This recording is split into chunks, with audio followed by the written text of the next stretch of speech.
간혹 가다가 영화나 드라마를 보게 되면은 이제 다음 회나 아니면은 영화는 예고편을 하게 됩니다.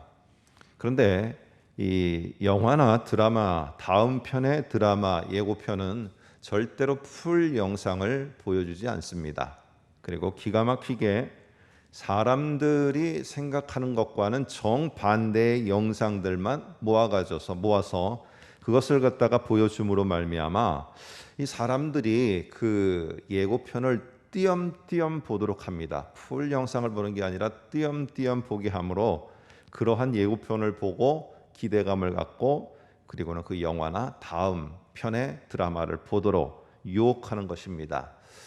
우리가 이런저런 상황을 만날 수 있습니다. 오늘 33절에도 보니까 제자들이 너희가 환난을 당하나 환난을 당할 것이나 라고 이렇게 말합니다. 이런 상황을 맞닥뜨리는 거죠. 근데 이 상황에는 항상 누구와 함께 상황이 연관되어 있습니까? 하나님, 예수님과 상황이 연관되어 있습니다. 우리가 드라마나 영화는 예고편을 이렇게 띄엄띄엄 보는 게 참 우리로 하여금 흥미를 유발합니다.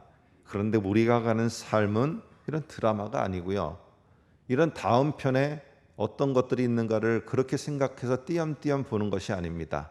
그렇기 때문에 중요한 것은 내게 맞닥뜨리는 상황을 내가 대충 보고 내 상황이 이런 거야. 아니면은 저 사람을 보면서 저 사람은 이런 사람이야.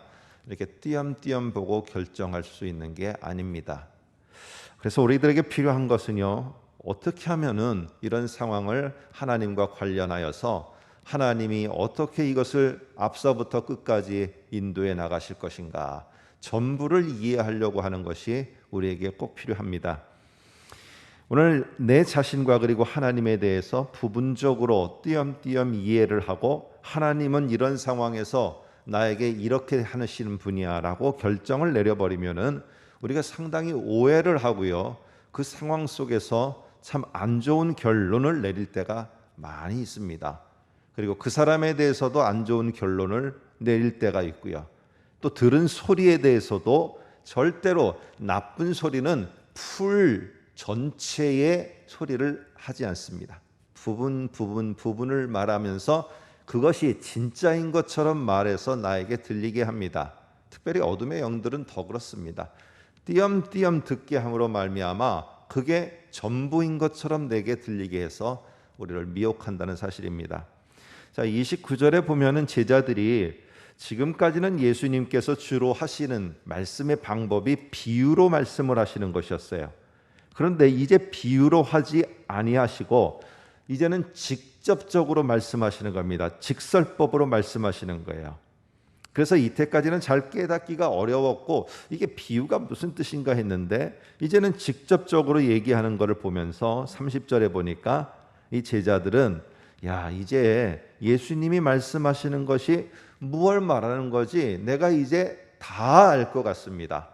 내가 비유로 들었을 때는 이게 뭔가 그냥 내가 생각나는 대로 대충 이렇게 들었는 것 이해했는데 이제 직접 말씀하시니까 내가 모든 것을 다 알고 내가 그렇게 깨달을 수 있을 것 같습니다. 그래서 30절에 보면은 지금에야 주께서 모든 것을 아시고 또 사람의 물음을 기다리지 않는 줄 내가 아나이다. 이렇게 하면서 주님은 처음부터 끝까지 모든 걸 다 아시고 이렇게 말씀하시니까 너무너무 좋습니다. 이제서야 주님이 하시는 그 모든 처음서부터 끝까지 이것이 어떻게 돌아가고 주님이 어떻게 행하시고 주님이 우리들에게 어떻게 인도해 가시는지 우리도 이제 좀 다 알 것 같습니다. 라고 이렇게 하면서 그 다음에 뭐라고 말하느냐? 역시 예수님은 탁월하시고 예수님의 능력은 이제야 우리가 하나님으로부터 온 것을 우리가 믿을 수 있을 것 같습니다. 이렇게 말을 합니다. 자, 이 말만 보게 되면은 예수님에 대해서 제자들이 지금까지는 띄엄띄엄 예수님을 알고 우리를 도대체 왜 이렇게 인도해 가시는 것일까? 이렇게 우리가 좀 생각할 수 있고 그랬는데 지금부터는 예수님을 확실히 우리가 알고 믿을 수 있을 것 같습니다. 이렇게 말을 하고 있는 것입니다. 그런데 31절에 보니까 예수님이 그래 너희가 이제는 나를 부분적으로 아는 게 아니라 내 전체를 알고 또 이제 그렇게 네가 믿고 있겠다고 그렇게 하는 게 아니고요. 31절에 보면 이런 질문을 합니다. 예수께서 대답하시되 이제는 너희가 믿느냐? 이 말은 이제서야 너희가 믿음이 생겼구나라고 하는 게 아니고요. 너희가 정말 나를 그렇게 전체를 생각하고 전체를 바라보면서 나를 믿는다는 게 확실하냐? 하고 다시 질문을 하시는 겁니다. 너는 정말 나를 믿고 내가 이 한 달과 이 앞으로의 일들을 네가 정말 내가 인도한다고 너는 확신하냐? 그러면 우리가 확신하죠. 그런데 예수님은 곧 이어서 뭐라고 말하느냐 하면은 32절을 우리가 함께 읽겠습니다. 한번 아침이지만은 같이 한번 읽어보겠습니다. 시작. 보라 너희가 다 각각 제 곳으로 흩어지고 나를 혼자 둘 때가 오나니 벌써 왔도다. 그러나 내가 혼자 있는 것이 아니라 아버지께서 나와 함께 계시느니라. 그런데 니네가 나를 다 이해했다고 그러는데 내가 곧 붙잡혀 갈 것이고 내가 재판에 넘겨질 것이고 내가 고난을 받을 것이고 이러한 일들이 수순을 밟아 나타날 텐데 니네가 정말 이러한 일들이 있을 것까지 다 알고 너희에게는 이게 얼마나 큰 33절에 나오는 큰 환난이겠느냐. 이런 환난이 너희에게 온다 할지라도 너희는 그것을 정말 다 이해하고 그럼에도 불구하고 주님이 내가 너희들을 인도하실 것을 그리고 내가 너희들을 끝까지 함께할 것을 너희는 그렇게 총체적으로 진짜 믿고 있느냐? 아니면 니네가 기대하는 것만 여전히 나를 띄엄띄엄 믿으면서 진짜 다 믿는 것처럼 그렇게 말하고 있느냐? 네가 너의 삶과 이 상황을 다 인도해 갈 거라면은 네가 지금 보이는 그것이 정말 다 나를 총체적으로 믿는 그 믿음의 진짜 표현이냐? 네가 진짜 그렇게 믿고 있냐? 여전히 부분적으로 믿고 있으면서 그냥 주님은 이렇게 할 거야 라고 하면서 지금 그렇게 말하고 그렇게 행동하는 것은 아니냐? 하고 예수님은 묻고 있는 겁니다. 곧 니네가 그렇게 호언장담하고 이제서야 하나님으로부터 능력을 받은 자인 것을 우리가 다 알았습니다. 정말 그렇게 믿습니다. 진짜 그럴까? 조금 있다가 환난을 당할 텐데 너희가 그때는 나를 혼자 남겨두고 다 뿔뿔이 흩어질 거다.